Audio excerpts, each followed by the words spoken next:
하나님 말씀 보시겠습니다. 하나님 말씀은 에스겔서 1장입니다. 제가 준 성경은 구약 성경 1151쪽입니다. 할렐루야. 오늘 새벽에 나오신 여러분 정말 감사합니다. 오늘도 귀한 말씀을 통해서 하나님의 음성이 들려지는 복된 하루 되시기 축복합니다. 자, 오늘은 에스겔 1장 여호와의 임재를 사모하라 라는 제목을 가지고 말씀을 나누도록 하겠습니다. 저는 1장을 크게 세 개의 단락으로 나눴습니다. 1절부터 3절은 에스겔의 부르심, 4절부터 25절은 내 생물의 환상, 26절부터 28절은 인자의 환상, 이렇게 제가 제목을 붙여보았습니다. 우리가 어제부터 제가 에스겔 서론을 제가 알려드렸고, 오늘부터는 에스겔 1장부터 보도록 하겠습니다. 특별히 이제 에스겔은 이 1장이 언제 일어났느냐라고 보면 BC 593년경에 일어났습니다. 이 에스겔은 여호야긴 왕과 함께 2차 포로로 남유다에서 포로로 끌려가서 바벨론에 잡혀가고, 그가 30세가 되던 그 해에 하나님께서 오는 1장에서 부르시는 장면이 바로 나오고 있습니다. 특별히 1장부터 3장까지는 에스겔의 소명에 대한 관한 말씀인데, 그 소명 가운데 오늘은 첫 번째 시간이 바로 하나님의 임재 가운데 에스겔을 부르시는 장면을 보겠습니다. 1절을 보게 되면 아까 말씀한 것처럼 그발 강가에서 사로잡힌 중에 하늘이 열리며 하나님의 모습이 내게 보이더라라고 합니다.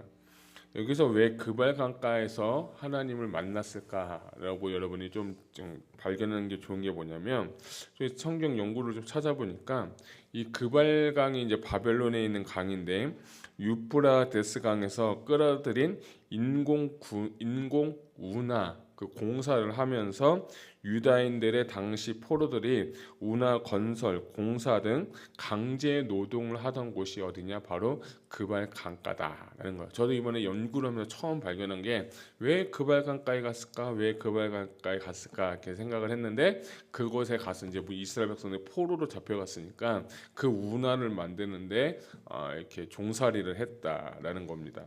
자, 이거는 피지컬하게 그 당시의 상황을 얘기한다면, 저는 이걸 또 다른 측면으로는 영적으로 보게 되면 왜 강가에서 기도하였을까라는 것을 여러분 아셔야 돼요. 자, 이스라엘 백성들이 항상 하나님 앞에 예배를 드리며 성전에 가서 예배를 드립니다. 기도를 하던 말씀을 드리던. 자, 그런데 이제 성전이 황폐화되고 회파되고 무너진 다음에 남유다 백성들이 이게 가가지고 그 당시에 모여서 기도할 장소가 없어서 그곳에 어느 곳에 갔냐면 강가에 가서 그들이 예배하고 기도하는 거예요. 이게 어디에 또 나오냐면 신약 시대에 보게 되면, 신약 시대 사도 바울이 2차 전도의 여행을 갈 때 강가에 갈 때 누구를 만나냐면 루디아라는 사람을 만납니다. 그 루디아를 만나는 그 장소도 어디냐면 강가예요. 그 유대인들에게 10명의 이상이 되게 되면 회당을 지을 수가 있어요. 근데 그 회당을 지을 수 없는 이유는 10명이 안 되면 10명과 그 두루마기 말씀이 있어야 되는데, 그것이 10명이 되지 않으면 이 사람들은 어떻게 되냐면 그냥 강가에서 그냥 기도하는 수준으로 그게 되는 거예요. 그래서 어쨌든 이 에스겔이 지금 다시 어느 곳에 기도했냐면 강가에서 하나님 앞에 기도했다는 것이 바로 1절에 나오는 거예요. 저는 오늘 설교 제목을 여호와의 임재를 사모하라라는 제목으로 나누고자 하는데, 우리가 먼저 여호와의 임재를 경험하기 위해서는 하나님께서 원하시는 시간과 장소에 그곳에 가서 기도하는 자에게 하나님의 임재와 영광이 부어지는 줄 믿으시기 바랍니다. 저는 오늘 특별히 여러분들이 그냥 기도할 때 그냥 기도하는 게 아니라, 하나님 나의 영안을 열어주시고 하나님의 임재를 보게 하시고 영광을 하나님께 경험하게 해달라고 하는 그런 기도를 하는 저와 여러분 됐으면 좋겠습니다. 기도할 때 하나님 우리를 승리하게 하십니다. 기도는 영적 싸움이기 때문에 기도할 때 하나님의 역사하시고 하나님의 능력을 경험하게 되고, 오늘 이 에스겔처럼 여호와의 영광을 보는 귀한 하루가 되기를 축복합니다. 3절에 보니까 그발 강가에서 여호와의 말씀이 부시의 아들 제사장 나 에스겔에게 특별히 임하고라는 거예요. 어떤 일이 일어납니까? 첫 번째로는 하나님의 말씀이 임하는 거예요. 선지자이기 때문에 하나님의 말씀이 임하고, 특별히 1장부터 3장까지는 하나님의 말씀 가운데 그 소명을 받는 그 말씀이 먼저 임하는 거예요. 기도하는 자에게는 하나님의 특별히 그 사람 가운데 말씀이 임한다는 거예요. 근데 3절 하반부를 보게 되면 여호와의 권능이 내 위에 있으리라. 왜냐? 저는 이 권능이라는 단어가 참 은혜가 된 거예요. 여기서 권능이라는 단어는 뭐냐면, 옛날에 제가 히브리어로 소개시켜줬는데 손을 의미하는 단어가 야드라고 하는데, 이 권능도 히브리어가 똑같아요. 야드예요. 그러니까 이 권능이라는 건 뭐냐면 하나님의 손이 내 안에 임하고 하나님의 능력이 내 안에 임하는 거예요. 기도할 때 하나님의 여호와의 영광이 임재가 임하게 될 때 하나님의 그 권능이 임하게 되는 거예요. 그래서 기도하는 자에게는 말씀도 임할 뿐만 아니라 여호와의 권능, 여호와의 손이 임하게 됨으로 말미암아서 하나님의 능력을 경험게 되게 되는 거예요. 그래서 저는 이 말씀을 읽고 묵상하면서 오늘 제 마음 가운데 참 감사한 거고, 또 도전이 되는 건 뭐냐면, 주님, 저도 에스겔처럼 기도할 때 권능이 임하게 달라고 기도했어요. 하나님의 손이 함께 하시면요, 하나님의 손이 우리 안에 임하기만 하면 그 어떤 문제도, 그 어떤 어려움도, 환경도 하나님께서 해결해 주시는 줄 여러분 믿으시 바랍니다. 근데 그 은혜를 누가 입었냐면 에스겔이 임했다는 거예요. 하나님께서 그를 부르실 때 하나님은 기도하는 자에게 권능으로 역사하시고, 기도하고 부르짖는 자에게 하나님의 손이 함께 하심으로 말미암아 우리는 능히 승리할 줄로 저는 믿습니다. 그래서 저는 여러분들이 하나님의 능력, 하나님의 손을, 그리고 영적인 눈이 열리는 오늘 귀한 하루가 되기를 주님의 이름으로 축복합니다. 자, 그런데 저는 이 말씀 보면서 1장을 보면서 이사야서, 예레미야서, 에스겔서를 보면서 한 가지 제가 패턴을 하나 발견한 게 뭐냐면, 이 사람들의 소명을 받을 때 여호와의 임재와 영광 가운데 하나님의 그 소명을 받았다는 걸 제가 발견하게 됐어요. 이사야 같은 경우도 그 스랍 그 천사를 보고 숯불에 입을 대고 화로다 나로서 망하게 되었도다라고 하고, 그 이사야 6장에도 소명을 받고, 예레미야도 하나님께서 1장에서 내가 너를 모태에서부터 지었다라고 하면서 그게 소명을 받은 그때가 하나님께 기도하고 은혜를 받을 때예요. 저는 오늘 말씀 보면서도 이 에스겔을 보면서 제가 하나님의 임재 가운데 소명을 받는 것이 정말 중요하겠구나 하는 것을 제가 발견하게 됐어요. 또 하나는 이 에스겔을 보면서 저는 특별히 하나님께서 쓰시는 사람이 이런 사람이 아닐까 저는 그냥 생각을 해봤어요. 그게 뭐냐면, 성경에 보게 되면 광야에 대해서 얘기를 굉장히 많이 합니다. 목사님도 설교도 많이 하고 광야로 하는데, 너희가 광야에 가서 외롭고 힘들고 배고프고 춥고 이럴 때 하나님을 만날 수 있다. 그리고 하나님을 경험할 수 있다라고 해요. 그래서 이스라엘 백성들도 38년 동안 광야 생활하면서 하나님의 손길을 경험하면서 그가 하나님의 그 다루심 앞에서 하나님을 쓰시는 종이 되고 하나님을 쓰시는 사람이 되는데, 근데 저는 여기서 한 발자국 더 가서 하나님께서 진짜 쓰시고 싶은 사람은 감옥을 보낸다는 것을 제가 발견하게 됐어요. 사도 요한도 밤모섬에 가가지고 고립돼가지고 뭘 받았냐면 요한계시록 계시를 받았잖아요. 오늘 이 에스겔 선지자도 이 하나님 앞에서 이 감옥과 같은 그 종살이 포로의 삶에 있을 때 하나님의 계시를 받았어요. 또 누가 또 감옥에 갔냐고 하면 창세기에 보게 되면 누가 갔죠? 요셉이 갔죠. 요셉이 가면서 그곳에서 하나님의 손길을 다루심으로 말미암아서 결국에는 그가 이스라엘 국무총리가 됐는데, 저는 이 얘기를 왜 하냐면, 하나님께서 이러한 일을 하신 이유는 뭐냐면, 그가 그 자신의 육체, 자신의 지식, 자신의 그 어떤 것도 의지하지 않기 위해서 그를 하나님께서 이런 상황 가운데 내몬 다음에 그를 저쪽에 부서뜨리고 저쪽에 자아를 깨트림으로 말미암아서 하나님의 쓰시기에 알맞게 하나님께서 쓰시기에 합당한 그릇으로 만들어 주신 후에 하나님께서 쓰시는 패턴들을 제가 이 성경에서 보고 에스겔도 보게 된 거예요. 여기가 어디냐면 하이 데저트예요. 데저트는 광야예요. 광야는 외롭고 춥고 배고프고 그런 곳이에요.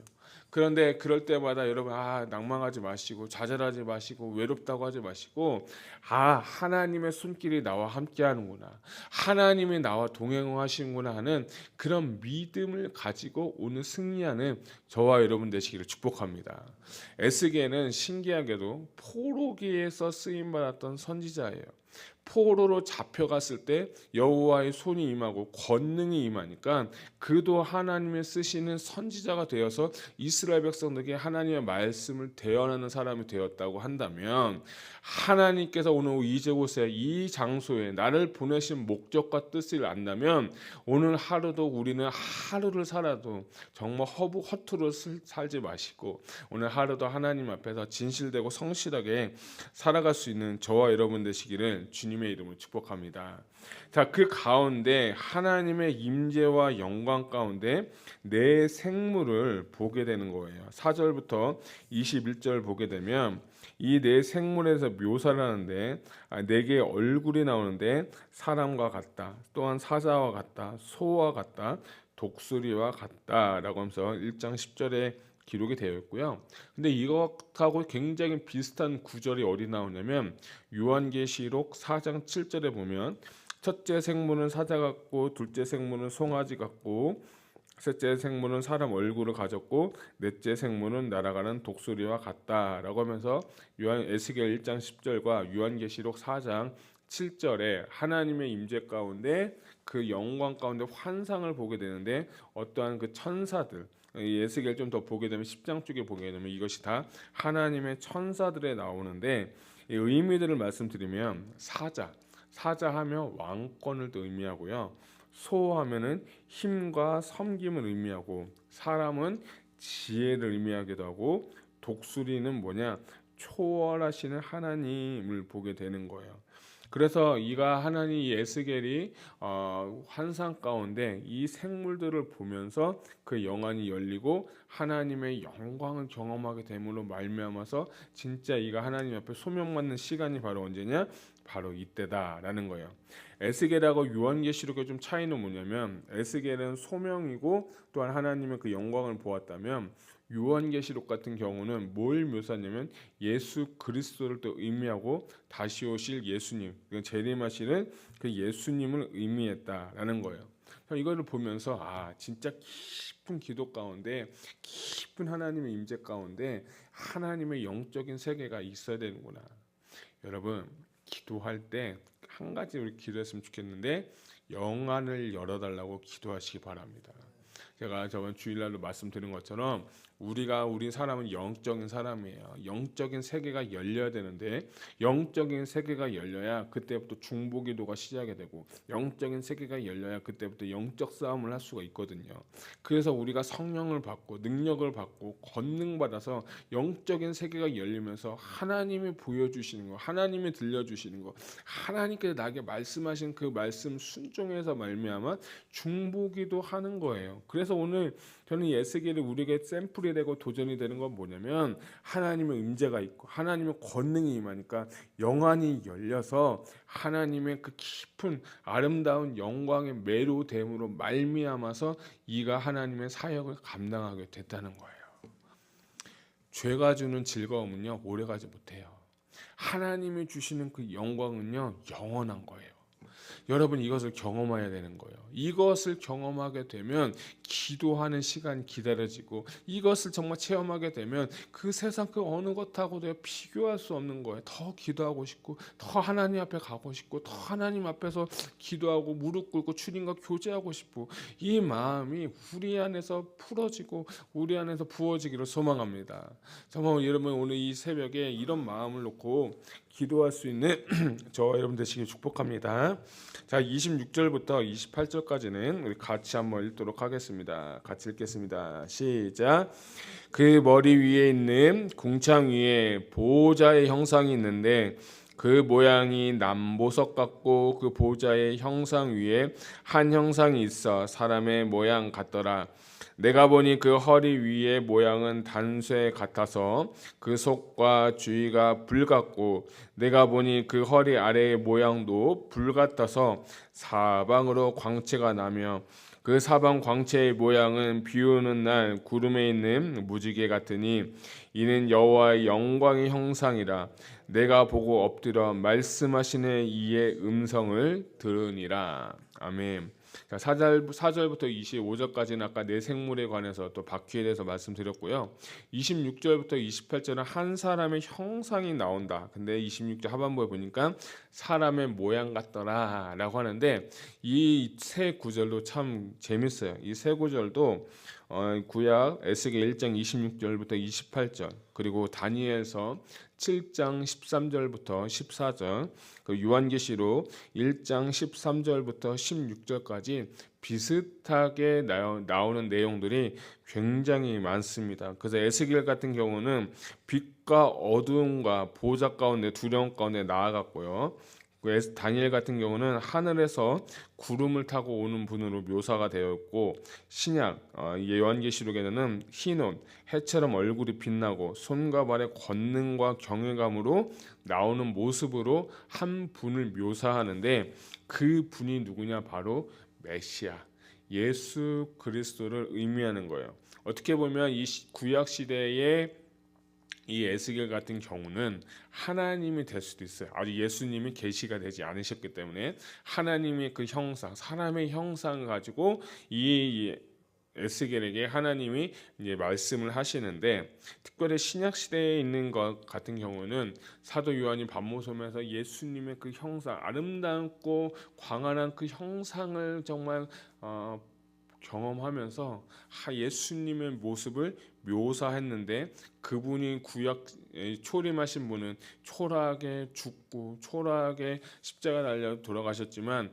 이제 다시 오실 메시아는 왕권을 가지고 하나님의 능력을 가지고는 그 메시아를 묘사하면서 요한계시록은 이런 식으로 묘사가 되어 있어요. 통치자 그리고 보좌에서 갖고 계신 능력을 가지고 오시는 분으로 묘사했다 볼 수 있습니다. 그래서 제가 연구를 좀 해보니까 이 26절부터 28절까지는 예수 그리스도를 묘사하는 것으로도 볼 수 있다. 이렇게 보시면 되겠습니다. 물론 에스겔은 하나님이지만 어떻게든 저는 이 말씀 마지막을 보면서 하나님 오늘 우리에게 주시는 메시지는 뭐냐면 우리가 기도하고 하나님의 임재 가운데 하나님의 영광 가운데 영적 세계가 열리고 영안이 열려가지고 여러분 모두가 다 예수 그리스도를 보시는 오늘 귀하고 복된 하루가 되시기를 축복합니다. 여러분 이곳에 나오셔서 그냥 왔다 그냥 가지 마세요. 하나님을 만나고 예수 그리스도를 만나고 성령을 체험하고 오늘 말씀처럼 하나님의 권능, 하나님의 손을 체험할 수 있는 오늘 귀하고 복된 새벽이 되시기를 주님의 이름으로 축복합니다. 여러분 오늘 하나님의 임재를 사모하시고 그 하나님 임재 안에서 하나님의 안식과 쉼을 누리고 치유와 회복으로 오늘 하루 승리할 수 있는 저와 여러분 되시기를 주님의 이름으로 축복합니다. 기도하겠습니다.